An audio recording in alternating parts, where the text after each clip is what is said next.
تو بہت شکریہ آپ کا ابراہیم رند۔ یکنا شد دو شد کچھ ایسی صورتحال کراچی میں پیدا ہو گئی کہ بارش تو ہو رہی ہے لیکن ساتھ ساتھ کچرے نے شہر کو کچرا کچرا کر دیا ہے۔ بالکل، نارتھ ناظم آباد کے پارک میں بھی پھول اور پودوں کی جگہ اب کچرا ہی کچرا نظر آ رہا ہے۔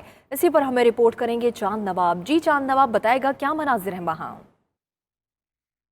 جی میں اس وقت موجود ہوں ضلع وسطی، جو سینٹرل کہلاتا ہے، جو کراچی کا دل ہے اور خوبصورت شہروں میں کہلاتا ہے۔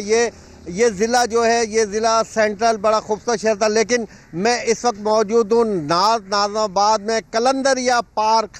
نام کتنا حضرت لال شہباز قلندر کے نام پر اس پارک کا رکھا گیا۔ اگر میرا کیمرہ مین علی عمران دکھا سکے، یہ مین دروازہ ہے پارک کا اور مین روڈ ہے۔ یہاں سے یہ دیکھا جا سکتا ہے کہ کتنا یہ کچرے کا انبار لگا ہوا ہے، ڈھیر لگا ہوا ہے، اور یہ یہاں جھولے ہیں بچوں کے لیے، یہ سوئمنگ پول بنایا گیا ہے۔ کون یہاں اپنے بچوں کو بیمار کرنے کے لیے لے کے آئے گا؟ اس پارک کی تنظیم و آرائش کے لیے اگر ضلع وسطی کے بجٹ میں دیکھا جائے کہ کتنا بجٹ رکھا گیا ہے اور اس پہ کتنا خرچ کیا گیا، شہر کی اہم مین شاہراہیں ٹوٹ پھوٹ کا شکار ہے۔ گاڑیاں جو ہے وہ بڑی مشکل سے اپنے مسافر اپنی منزل مقصود تک پہنچ رہی ہے۔ پبلک ٹرانسپورٹ جو ہے ویسی شہر میں نہیں، اگر ہے وہ بھی بارش کی وجہ سے بند ہو جاتی ہے، جس کی وجہ سے مسافروں کو پریشانی کا سامنا کرنا بھی پڑ رہا ہے۔ جی